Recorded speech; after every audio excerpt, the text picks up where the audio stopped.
बिहानको मेरो काम भनेको अब यही एम्बुलेन्स स्टार्ट गर्ने। यो हाम्रो क्लिनिक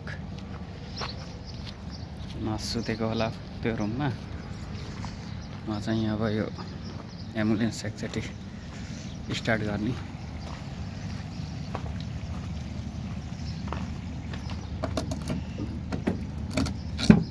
गाडी स्टार्ट गरेन चलेन भने त बिग्रिन्छ, त्यही भएर स्टार्ट गर्ने हो। यहाँ मेन स्विच छ है, यो पुरानो मोडल हो। यो अन गरेपछि इन्जिन चालु भयो अनि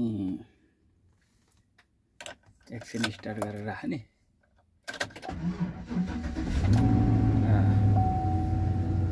5 मिनट राखेपछि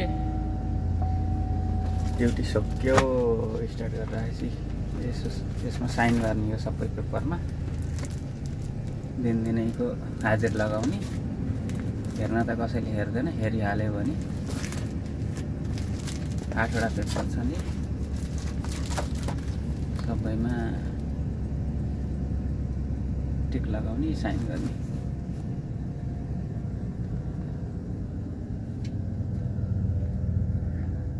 अनि लाइट साइट बिग्रेको शङ्का लाग्यो भने यसले सबै पछाडिको एसी सबै चल्छ। सिस्टम लाइट, मास्टर स्विच भयो। यो एम्बुलेन्सको छुट्टै बनाएको हुन्छ है। यहाँ पछाडि यस्तो हुन्छ है, ठुलै रुमै जस्तो हुन्छ पछाडि। अनि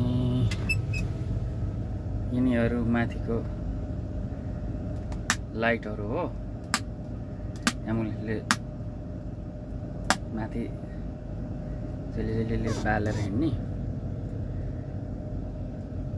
यो चाहिँ माइक हो, यो साइरन। यो यता र उता गरायो भने पुरै बज्छ। अहिले त बजाउने कुरो भएन।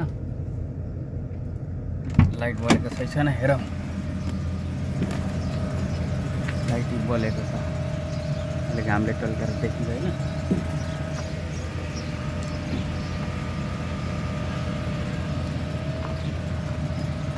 चेक गऱ्यो भने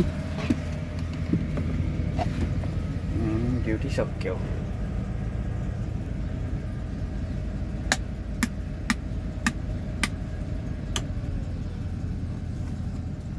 अब आजको ड्युटी सक्यो।